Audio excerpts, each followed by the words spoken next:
আপনার বিসিবির অ্যাকাউন্টে যে টাকা ছিল সে টাকা ট্রান্সফার করা নিয়ে একটা কথা হয়েছে। আপনি ব্যাখ্যা দিয়েছেন যে আপনি আসলে গ্রিন এবং ইয়েলো ব্যাংকে টাকা রাখতে চেয়েছেন, কিন্তু কথা হচ্ছে যে এই 250 কোটি টাকা বা 250 কোটি টাকার একটু কম এই টাকা আসলে বোর্ডের সিদ্ধান্তে ট্রান্সফার করা হয়নি। এটি নিয়ে অনেক আলোচনা আছে, আপনি এটি নিয়ে কোনো কিছু বলবেন কিনা? এটিকে আপনি একক কর্তৃত্বে, একক সিদ্ধান্তে, এককভাবেই আসলে ভালো হোক খারাপ হোক আপনি এটি করলেন কিনা? আপনি আমাকে অনুমতি দিলে একটু এটা এরকম বলতে পারি, ওই ব্যাংকগুলি যে ব্যাংকগুলিতে আপনি টাকা রাখলেন তাদের থেকে আপনি বিশেষ কোনো সুবিধাও পেলেন কিনা? যদি ওই প্রশ্নটি করতে আমার একটা অস্বস্তি হচ্ছে, তারপরও ফারুক ভাই আপনি বলি আমি এটা করলাম, আপনি নিশ্চয়ই এই ব্যাপারটা আমাদেরকে একটু বললেন যে টাকা ট্রান্সফার আপনি একক সিদ্ধান্তে করলেন কিনা। দুই হচ্ছে এই টাকা ট্রান্সফার করে আপনি কোনো বিশেষ সুবিধা পেলেন কিনা ফারুক ভাই? একটু বড় করে বলতে হবে আসলে। প্রথম কথা হচ্ছে গিয়ে একটা বোর্ডে যখন আমরা কাজ করি সবাই মিলে কিন্তু সিদ্ধান্ত নেই।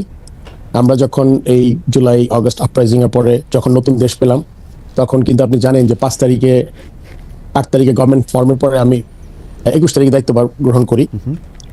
আপনারা জানেন যে আমাদের তখন দেশের অনেকগুলো ব্যাংক রেড জোন, আমরা জানি যে ব্যাংক খালি হয়ে গেছে বিগত গভর্নমেন্টের কাছ থেকে, প্রায় অনেক ব্যাংকে টাকা নেই। ওই দুশ্চিন্তা থেকে আমরা প্রথম থেকেই জিনিসটা আমার মাথায় এসছে প্রথম, কিন্তু এর মাঝখানে আমাদের আরো ডিরেক্টররা সতর্ক করেছে যে আসলে বাংলাদেশ ব্যাংকের রেটিং এসছে, এখানে টাকা নেই, এখান থেকে সরাতে হবে, দিতে হবে। সেখানে কিন্তু ওই কথাটা টিকে না যে আপনি একক সিদ্ধান্ত হয়েছে। এখানে দুটো জিনিস খুব ইম্পর্টেন্ট, আপনাদের সবাইকে বুঝতে হবে। প্রথম, আমি চিন্তা করেছি অ্যাজ এ বোর্ড প্রেসিডেন্ট, কেননা সবার দায়ভার আছে আমাদের, কিন্তু প্রথম দায়ভার কিন্তু আপনার কর্তা ব্যক্তি যিনি হেড অফ দ্য অর্গানাইজেশন। সেক্ষেত্রে আমার মাথায় চিন্তাটা এসছে এবং আমার বোর্ডের বিভিন্ন মানুষ থেকে পরামর্শ পেয়েছি। আমি এটা কোনো বোর্ড মিটিংয়ে না, এটা হলে গিয়ে বিভিন্নভাবে যে আমরা যখন ঢুকেছি কি কি করতে পারি। প্রথম মাথায় যেটা এসছে সেটা হচ্ছে আমাদের অন্য বোর্ড ডিরেক্টরদের মতোই আমারও, যে আমাদের প্রথম টাকাটাকে সিকিউর করতে হবে। আমরা জানি বেশ কিছু ব্যাংকে তখন তারল্য সংকটে ভুগছে এবং নাই বললেই চলবে। তখন আমরা ডিসাইড করলাম যে টাকাটা আমরা প্রথম আপনার ইন্টারেস্ট রেট না, প্রথম টাকাটা হলে গিয়ে একটা রেড জোন থেকে ইয়েলো বা গ্রিন জোনে যাই, প্রথম চিন্তা।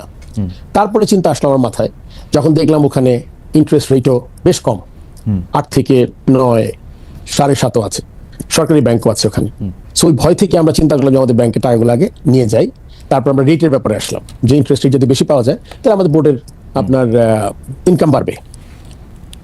থার্ড যেটা চিন্তা করেছি, যেটা আমার আগের যারা বোর্ডে ছিলেন, যদিও আগের বোর্ডের মানে এখন আমি আগের বোর্ড নিয়ে কাজ করছি, 8 জন আগের বোর্ডের, আর 15 জন দেশ থেকে চলে গেছেন।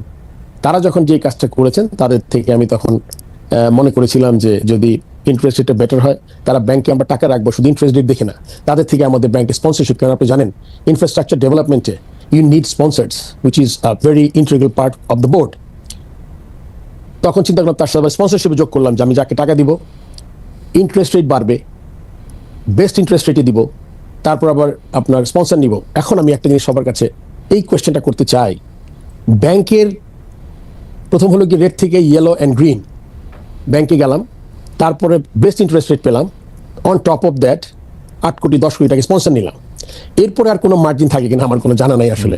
অ্যান্ড আপনার কোয়েশ্চেন দিয়ে স্ট্রেট করি, একটা মানুষ তো মিলাবে যে একটা মানুষ তার career as a cricketer, as a selector, একটা মানুষ কিন্তু হঠাৎ করে আপনি বুঝতে পারবেন না এটা মানুষ কেমন।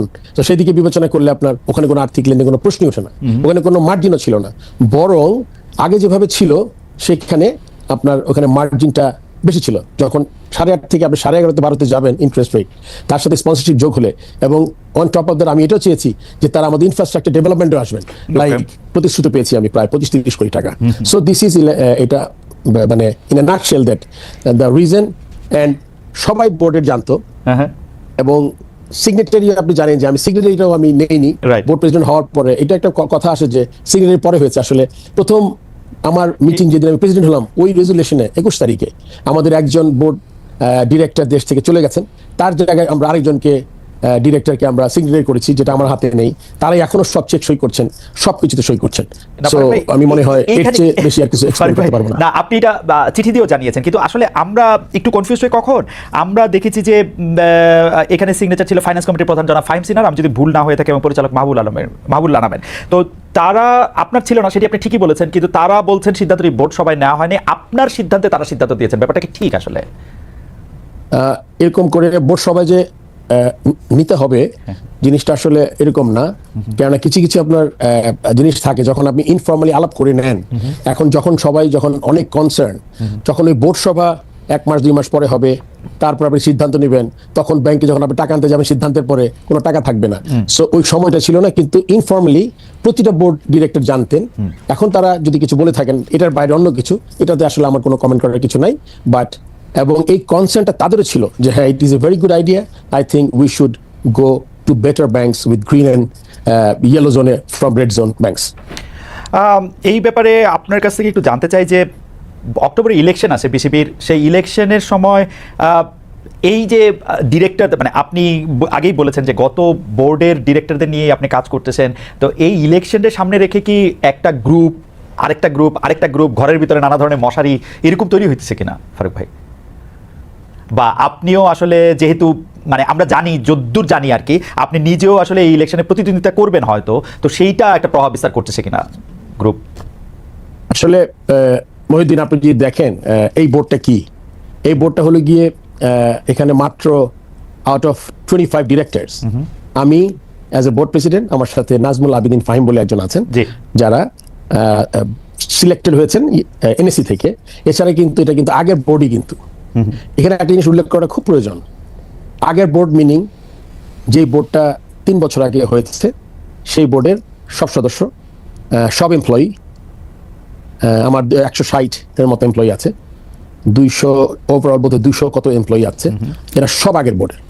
নতুন আমি যখন ঢুকেছি, আমাদের এখানে আসলে এই আচরণবিধি, চাকরিবিধি, এইচআর পলিসি খুব স্ট্রং না। যেভাবে আগে রিক্রুটমেন্ট হতো, সেই রিক্রুটমেন্টে আমি যে বোর্ডে ঢুকে খুব মানুষ নিতে পেরেছি এটাও না। কোনো নতুন মানুষ খুব বেশি হাতে গোনা 3 থেকে 4 জন 8 মাসে হয়তো বা অ্যাপয়েন্টমেন্ট পেয়েছে। সো বোর্ড যদি আপনার পুরোটা আগেরই হয়, আমি এটা পাশে রাখছি যে সে কি, আপনি জানেন তো আগের বোর্ড মানে যারা চলে গেছেন তাদের সাথে যারা কাজ করেছেন, যারা দেশ ত্যাগ করেননি, সো তাদের সাথে কিন্তু আমি কাজ করছি। আপনি যদি বলেন যে গ্রুপ, আমি কিন্তু একটা গ্রুপ, মানে ইনফ্যাক্ট আমার সাথে আরেকজন আছেন, আমাদের 2 জন কিন্তু নতুন, আর the whole set up is the same. আমি কারো চাকরি নেইনি, কেউ টার্মিনেট হয়নি, একটা বা 2টা ছেলেকে সাসপেন্ড একটা নোটিশ করেছি, খুব সম্ভবত একটা ছেলেকে টার্মিনেশনের একটা নোটিশ করা হয়েছে। এটাতে একটা পিরিয়ড থাকে 3-4 মাসের। সো আপনি যদি মনে করেন যে এসেই সবাইকে 30-40 জনকে চাকরি টার্মিনেট করেছি, সাসপেন্ড করেছি, এরকম কিছু করি নাই। কেননা এটা একটু সময় নিয়ে বলছি, তার কারণ হচ্ছে গিয়ে আপনি যেই সেট আপে আসবেন, ওই সেট আপে কিন্তু ক্রিকেট বোর্ডের কাজ কিন্তু বন্ধ থাকতে পারবে না। আপনি ঘুম থেকে উঠবেন, আমি যখন ক্রিকেট বোর্ডে আসি, আমরা পাকিস্তানকে 2 টেস্ট হারিয়ে দেশে এসেছি, ইন্ডিয়া এসছে, সাউথ আফ্রিকা এসছে, আন্ডার 19 ইউএই এসছে, সাউথ আফ্রিকান একটা এজ গ্রুপের টিম এসছে। মহিলা world cup was a big challenge, যে চ্যালেঞ্জটা আমরা ঢাকায় হওয়ার কথা ছিল, আপনি জানেন। সেই মহিলা ওয়ার্ল্ড কাপকে আমরা আইসিসির সাথে নেগোশিয়েট করে আমরা কো পার্টনার খুঁজেছি, অ্যান্ড অনেক ইন্টারেস্টেড ছিল। আপনি জানেন আমরা হোস্টিং রাইট ছাড়িনি, হোস্টিং রাইট না ছেড়ে আমরা ইউএইর সাথে আমরা হোস্টিং রাইটের যে টাকাটা আমরা শেয়ার করেছি, উইতে গেছে, এটা কিন্তু পুরোটা চলে যেতে পারতো। এটা একটা আমার কূটনীতি ছিল। আমি মিটিং করেছি গিয়া ইউইতে, তারপরে আমার সিইও বোধহয় যোগাযোগ করেছিল যে আমরা স্টিল করতে চাই, সো ওইটা করেছি আমরা। সো যখন আপনি এসব ব্যাপারগুলো মাথায় রাখতে হবে, আপনার কোনো কিছু কিন্তু হ্যাম্পার করতে পারবে না। এমন হতো যে আমি 6 মাস সব কাজ বন্ধ রেখে লেটস স্টার্ট ফ্রেশ, ওই সুযোগটা আমার ছিল না কখনোই। সো সবকিছু কন্টিনিউ করে আমি মনে করেন এর মধ্যে বিগ চ্যালেঞ্জ বিপিএল, আপনি জানেন যে ফ্র্যাঞ্চাইজি লিগ, যেখানে প্লেয়াররা একটা ভালো টাকা পায়। সো আমি কিন্তু আমার সবকিছু করতে চেয়েছি যা আগের মতো করেছি, এবং তখন সাহায্য 25 থেকে 8-9 জন, আমার সহ 10 জন, এবং এরাও যে মানে খুব অ্যাক্টিভ ছিল এটা